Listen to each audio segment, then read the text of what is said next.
Closed captioning is brought to you by IT&E Life in Motion.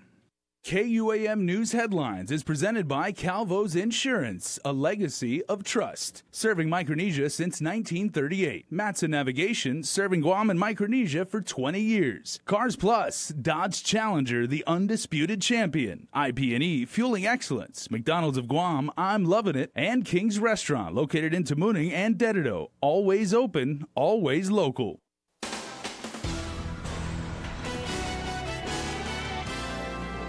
Ahead on Primetime, a major blow as a new development comes out of the case involving the port in YTK. Well, when I first heard about Toya, I was just devastated. Plus, customs officers are heartbroken as they remember one of their own involved in making major drug busts. And one of Guam's own is back home. More on why she is being recognized by island lawmakers today. Hafide and good evening. The Superior Court has denied the Port Authority's motion to reconsider the multi-million-dollar arbitration award to YTK Corporation in a dispute over a property lease. Judge Anita Sokola had previously upheld the award, which has grown to more than $15 million with fees and interest. But now the port has filed a last-ditch bid with the Supreme Court to overturn previous decisions. Nestor Laconta reports. At issue has been a lease for the valuable hotel wharf that YTK signed with the port some 15 years ago.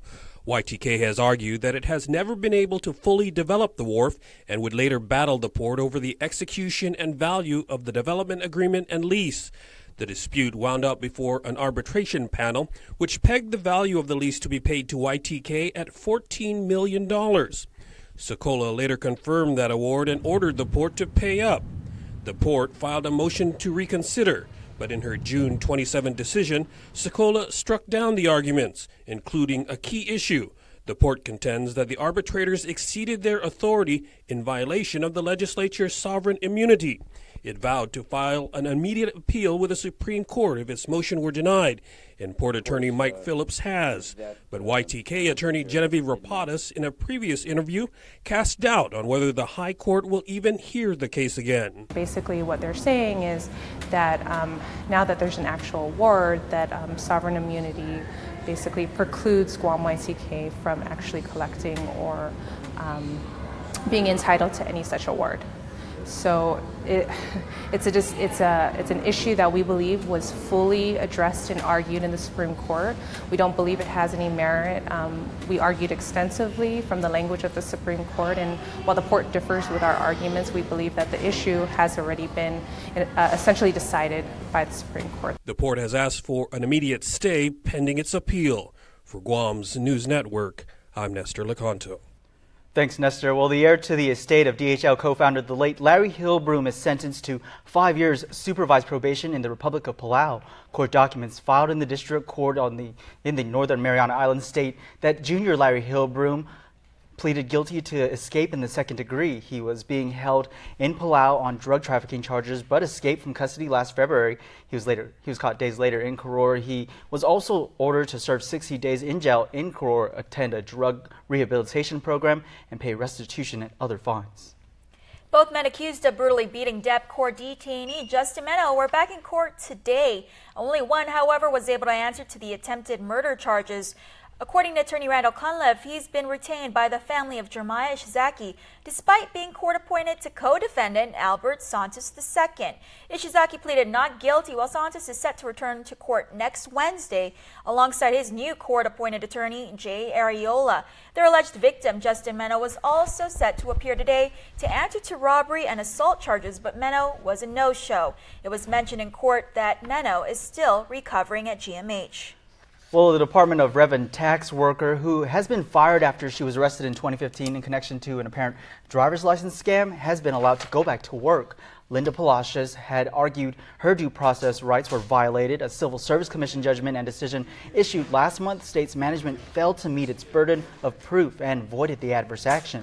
She, along with several others, were arrested in connection to fixing driver's licenses without going through the legal process. Palacios' case has now been expunged. She will get back pay for the time she was fired, and she will be credited for sick leave and annual leave accrued as well. Well, she lived up to the saying, rather, work like a dog. In her over 6 years at Guam Customs and Quarantine, Toya sniffed out millions of dollars worth of the drug ice before it would poison our community. Over the weekend, the beloved black Labrador Retriever was put to sleep after falling victim to animal cruelty. Her passing comes as a shock to our agency. We pay tribute to her today. She was more than a dog and more than man's best friend. They're considered an officer, serving our island, our people. For more than 6 years, Toya was a valuable asset to Guam Customs and Quarantine's Drug Detector Dog Unit.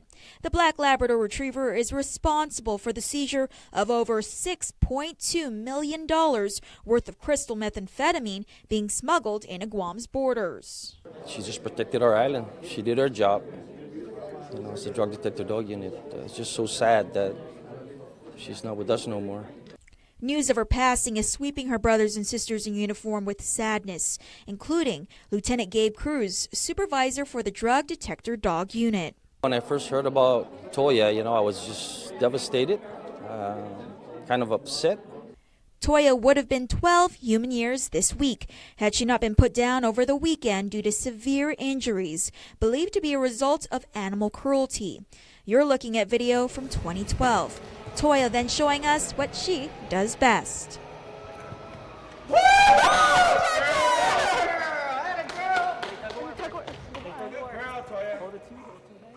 Toya retired from the force in 2015 and went home with her handler. She later found a forever home where she would live out her retirement years relaxing. Over the weekend, however, Toya was found in Umatic, far from home and badly beaten. According to Gain officials, Toya had a large, gaping cut to her side, believed to have been caused by a machete. She was taken to Gain where veterinarians determined her injuries were too severe. They had no choice but to put her to sleep. Toya was cremated and will be given a proper resting place. The case now sheds light on a growing issue on Guam. In a statement, Gain Board President Cyrus Lur says, quote, "We remind the public to be vigilant in reporting cases of animal cruelty to the proper authorities," end quote.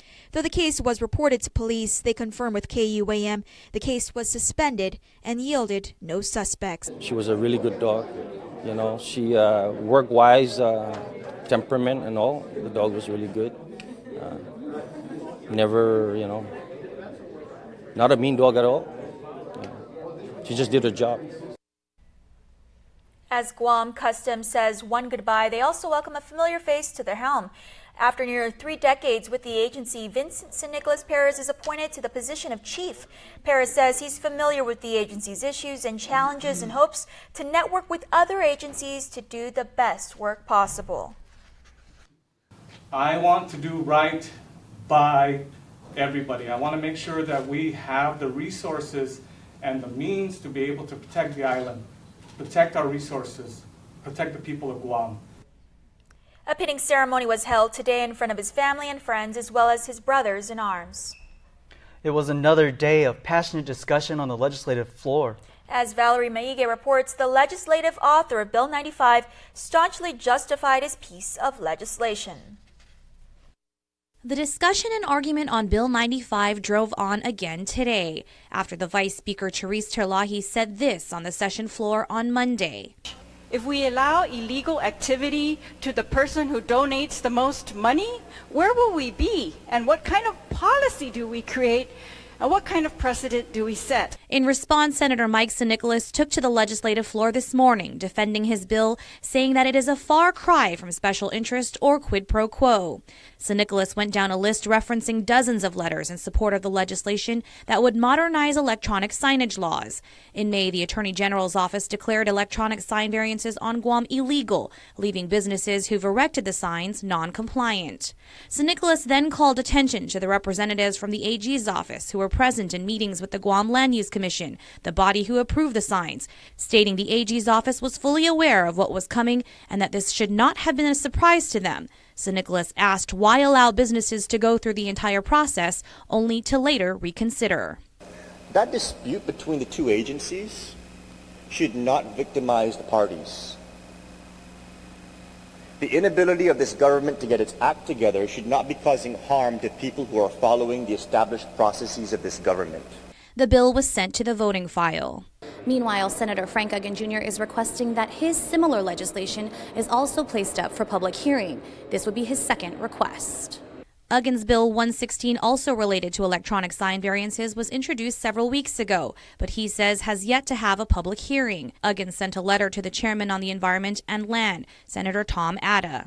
What I find very unfortunate is that this particular piece of legislation would address the very issue that was discussed actively yesterday with the senators and allow for a resolution within the confines of existing law. The bill would give the Department of Public Works Director administrative and enforcement authority over signage. It would also allow the affected businesses to recoup their costs. As we reported, Uggan also introduced Bill 109 that would temporarily abolish the GLUC for 1 year. Reporting for Guam News Network, I'm Valerie Maige. Thanks, Val. Also discussed today in session was Bill 69, introduced by Senator Joe San Agustin. The bill would require Department of Public Health to issue conditional permits and revenue tax to collect taxes for cultivation, manufacturing, and dispensing of medical cannabis. Session resumes tomorrow at 10 a.m. Stick around for more news here on Primetime.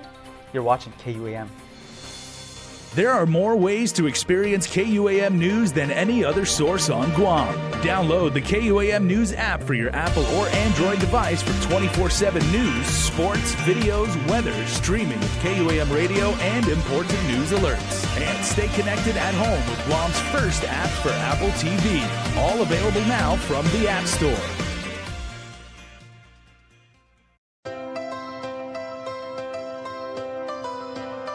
When we face an uncertain path, when we struggle with life's challenges, and when the unexpected happens, it's a beautiful day. We rely on the people we trust, it's a beautiful, who we can always count on. And to the ones who give us the most care throughout the years. Rely on CALVO'S Select Care to give you the comfort and security you need wherever you are. CALVO'S Select Care, health care that's always there for you.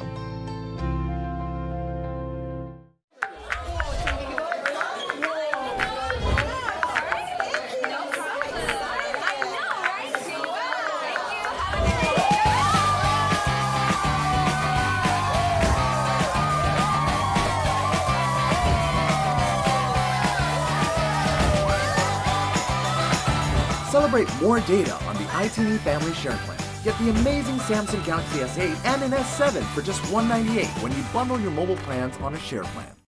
Drive and discover today at Cars Plus in Mighty. Voted Guam's best dealership, there's no better time to drive home a new Dodge, Chrysler, Jeep, or Ram from Cars Plus. Like a rugged Jeep Wrangler 4x4 of the decade. Save up to $4,500 off. Or save $8,000 off a Jeep Cherokee. How about a new Ram 1500 Crew Cab? Voted Guam's best truck 2 years in a row. Right now, save up to $8,500 off. Drive and discover today at Cars Plus in Mighty. Driven by you.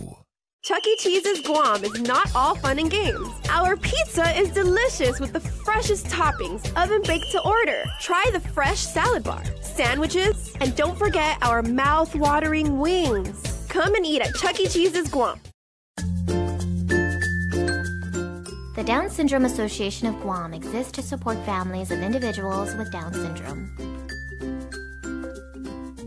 We're a group of parents who have children with Down syndrome and know the joys and challenges of raising them. For more information about the health, development, and education of a child or adult with Down syndrome, please contact Vicky Areola at 472-6114. Connect with KUAM News. Find us on your favorite social media platform. Follow us and stay in the know with Guam's news leader. Guam Memorial Hospital officials are asking local business leaders to support a proposed multi-million-dollar upgrade to the hospital. Speaking at the Chamber of Commerce monthly meeting, Dr. Vincent Dueñas says they will soon unveil what he described as a bold project to modernize the hospital's capabilities and expand outpatient services.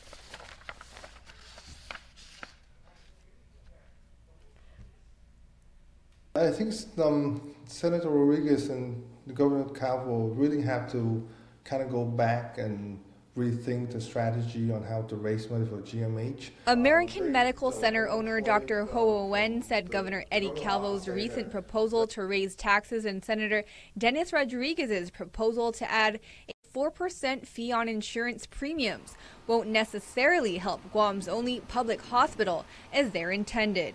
The reason, he says, the funding that would benefit the Medicaid program could instead be funneled to the Guam Regional Medical City, which charges more than 4 times what GMH charges to see these patients. That's why Public Health Jim Gillian say MIP Medicaid will be broken in the next few months. They run out of money because that's a very outrageous price to charge anyone per day. But instead of raising taxes, he says a better solution is to end tax breaks at the Guam Regional Medical City. The fund have to come from the taxes for everybody. All the citizens in Guam pay taxes, we pay taxes, and I think all the private clinic pay taxes. But, the biggest profit organization, which is, like Dr. Shea said, that the GRMC is tax-free. GRMC President Dr. Michael Cruz said the hospital charges MIP and Medicaid rates of $5,075 per day, compared to the $1,100 at GMH. He said while GRMC rates reflect the true cost of medical care, GMH rates are far too low, which is why the public hospital has been trying to raise them for years. As for GRMC's qualifying certificate, Dr. Cruz notes that based on estimates from the Guam Economic Development Authority, the hospital is estimated to generate over double the $170 million tax abasement it's been granted. Dr. Wen is also concerned proposals will adversely impact patients. It's going to be passed on to the consumer. You charge the private insurance a 4% fee. They're going to in turn pass on to consumers, so the premium for everyone will go up. However, Senator Dennis Rodriguez said the proposal aims to benefit both patients and providers through expanded coverage. We've done a study from 2007 up to 2015. That's $2 billion worth of premiums that are paid in to the companies on Guam. And that's over $80 million that we don't receive for the past 10 years. And that's a lot of money that we can use that go back to the healthcare, delivery of healthcare. There's other solution, but this is not one of them. Reporting for Guam's News Network, I'm Isa Baza. Thanks, Isa, for that report. Well, sticking with the hospital, GMH officials are asking local business leaders to support a proposed multi-million-dollar upgrade to the hospital. Speaking at the Chamber of Commerce monthly meeting, Dr. Vincent Dueñas saying they will soon unveil what he described as a bold project to modernize the hospital's capabilities and expand outpatient services. Here's that interview from that meeting. And that will translate to increased hospital revenues. It will translate to improved patient outcomes that Dr. Lozano was referring to. It will translate into shorter inpatient stays, and it will translate to reduced hospital costs. Governor Calvo last week proposed floating a new $125 million bond to pay for the project. He also proposed increasing the gross receipt tax from 4% to 4.75% to pay the bond's debt service and to get chronic budget shortfalls at GMH. Well, they're small pests but pose big problems for our island and potentially our neighbors. During a Guam Invasive Species Council meeting today, stakeholders are seen speaking out on the need for a green waste management plan. While you probably don't think much of the dead leaves piling up in your yard, officials say they're actually playing a vital role in breeding and transporting invasive species throughout the island. It's a disaster waiting to happen. For example, if you have piles laying around, those piles serve as breeding sites for many invasive species.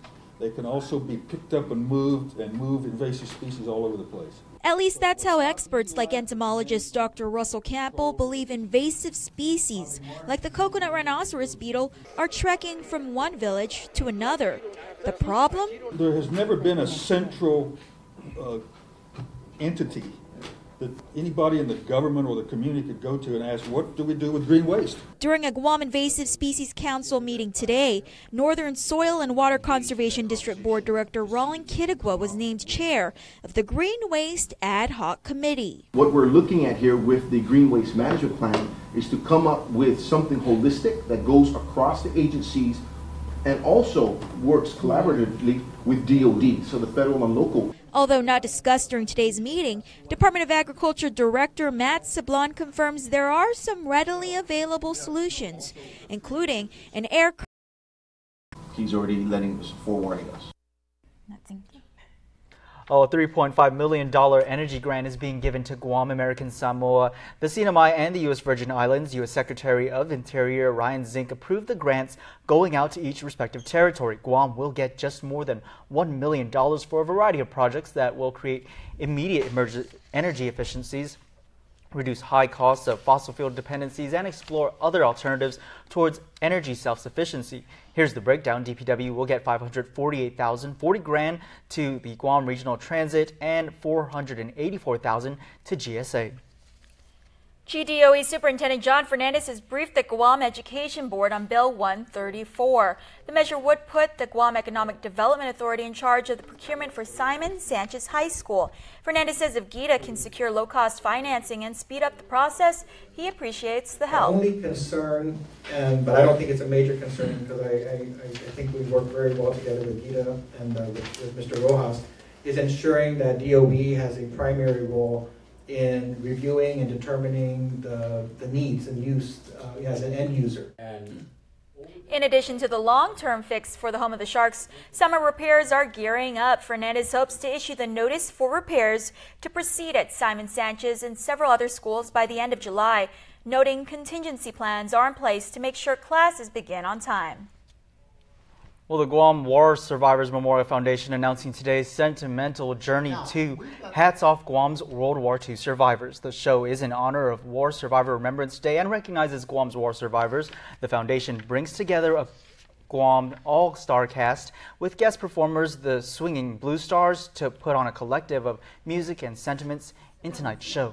The apple tree with anyone else but me, anyone else but me. Anyone else but me, no, no, no, don't sit under the apple tree with anyone else but me, till I come marching home. Well, the evening will also include performances from the LaGuardia family, the Perez brothers, Patrick Palomo, and the Guam Territorial Band. The event is at 7 at the Sheraton Resort. Developing potential leaders. That's the focus of this group on island this week. Speaker BJ Cruz met with members of the Pacific Century Fellows Marianas chapter during their visit to the Guam Congress building today. The group, who's on island from the CNMI, discussed the goals of the current legislature along with other local issues the island faces. Vice Chairman of the Foundation, Alex Sablan, said it was a pleasure meeting with the speaker. Among some of the issues they discussed today were the foreign workforce visas.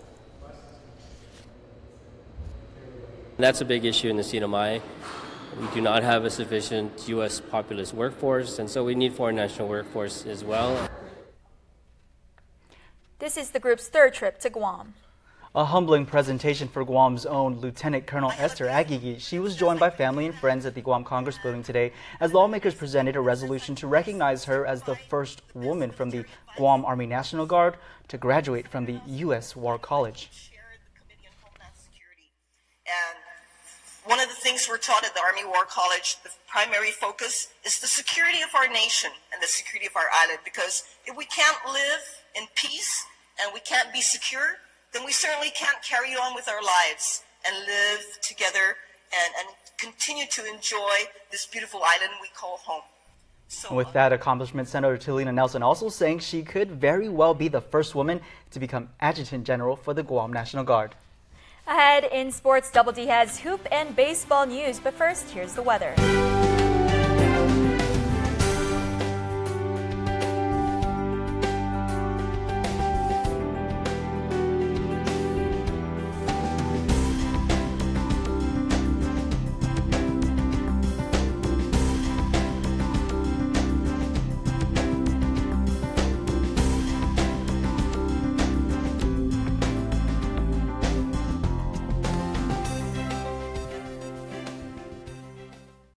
What can I say? My family was tired of seeing red from internet data caps. We switched to GTA and life is good again. Sure, it took a bit of time for some of us to adjust to our newfound internet freedom. Don't turn off the show. How does it end? Relax, honey. The data limits are gone. You can watch the whole show now. But we're all happy with the change, and I think it's even earned me some cool points. You rock, Mom. That's right. It's getting lit up in here. How about that? Okay. So I need to finish this homework now. Okay, I'm done. My son, though, he's in the midst of a serious rebellion. Rebelling against an alien invasion, that is. Free yourself. Switch to GTA Home Internet today. Truly unlimited with no data caps or additional usage fees. My name is Koji Kichicho, and I'm a student at the University of Guam. UOG isn't what I thought it would be when I was growing up. When I was in high school, all I kept hearing was, you need to go off island. You can't do the things that you want to do here on Guam. There are no good opportunities here. I challenge those opinions. I am part of a generation that defies the idea that nothing big comes from a small island. My generation dreams and achieves. Many of the business leaders, public servants, teachers, nurses, artists, and thinkers that are now revitalizing our island came from UOG. Now, I'm looking forward to completing my homegrown education and going out into the professional world saying, I'm from the University of Guam.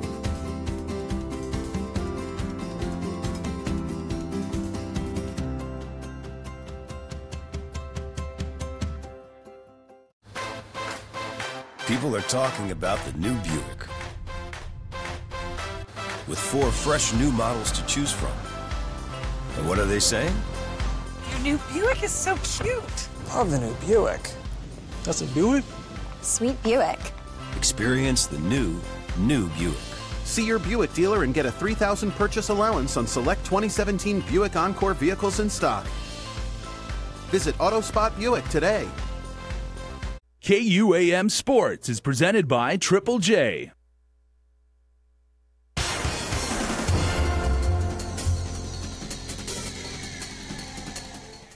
What's up, Guam? Dave Delgado here for KUAM Sports. Thanks for watching. Youth baseball players from around the island will get a chance to sharpen up their skills as the Guam Baseball Academy hosts 2 academy sessions for players 8 to 15 years old at the Ukadu National Training Center. The 4th Annual Youth Summer Baseball Academy gets underway July 17th at the Ukadu Field. Players ages 8 to 12 years old will take to the diamond first from 9 to 12 in the afternoon, learning the basic fundamentals of the game. Kids from around the island will also be able to train alongside players from Japan and Korea. It's basically fundamentals and having fun. There'll be some games, but the skills we'll be teaching, of course, are catch and throw, where we work with the lower body and the upper body. We have a series of throw and catch drills we will do to show the kids how they can get their body in a best position, to create accuracy and power. And then, of course, hitting, we'll talk to them about, again, upper and lower body mechanics.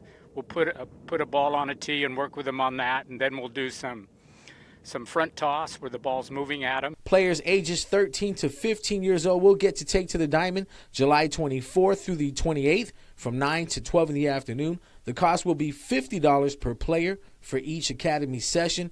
Coaches on hand will demonstrate specific body movements needed to play various positions on the field. We'll also work throughout the week. We'll work on fielding, using their feet to get to the ball, catching the ball between their shoulders, outfield play with pop-ups, various moves they have to use with their feet to get to the ball in order for them to make the play and throw the ball back into the infield and get an out.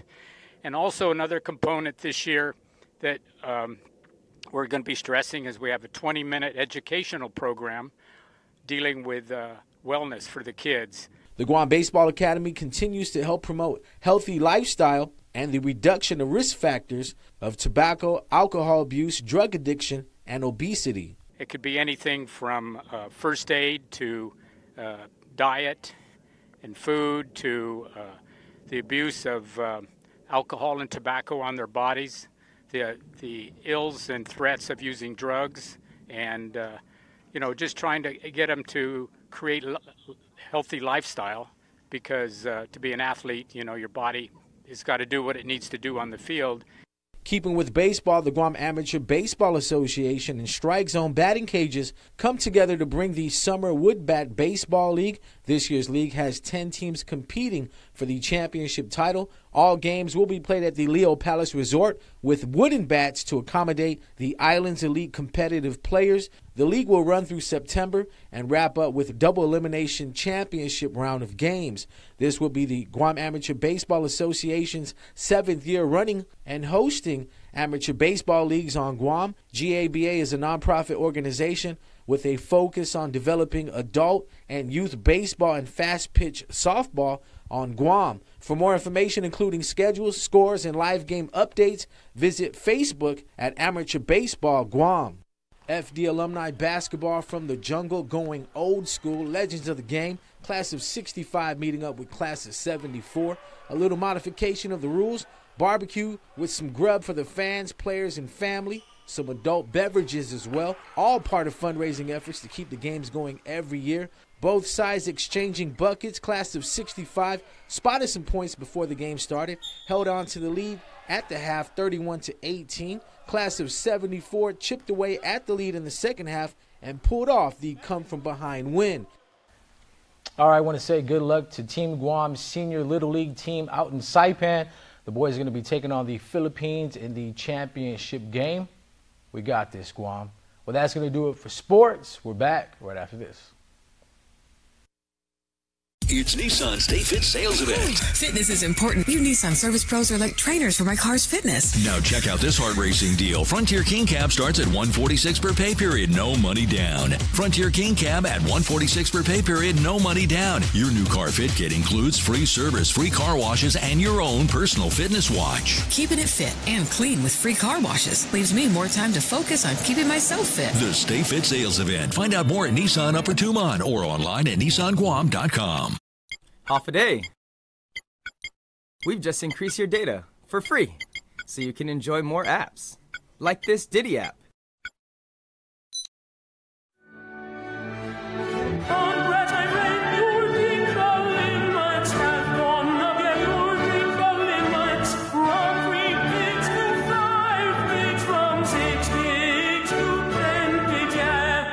You plus more data. Docomo Pacific. Better together. Introducing McDonald's new signature crafted recipes, like the sweet barbecue bacon sandwich, tangy barbecue sauce made with sweet onions, thick cut applewood smoked bacon, and topped with crispy golden onions on chicken or seared beef. Introducing McDonald's new signature crafted recipes, like the maple bacon Dijon burger, applewood smoked bacon with sweet maple seasoning, grilled onions, and a creamy Dijon sauce with a hint of honey on chicken or seared beef.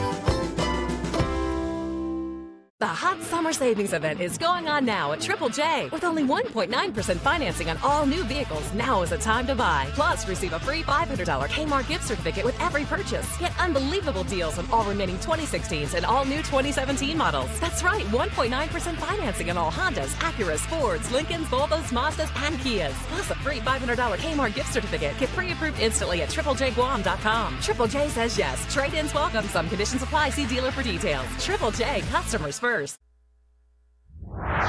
Well, here's our latest round of birthday shoutouts from the Cold Stone Creamery Birthday Club. Juanito M. Castro, happy 40th birthday. Wishing you many more to come. Love your wife Lori and children Norman, Annie, and Juanito Jr. and family. Happy 7th birthday, Gavin Elias Alcantara. Love Grandpa, Grandma Mendoza, and the rest of your loving familia. And happy birthday also going out to Kenneth Atoigri. That's going to do it for us on the news desk, but stay tuned. Here's extra. Oh my God, tongue twister. Yes. Good night. Good night. Closed captioning is brought to you by IT&E Life in Motion.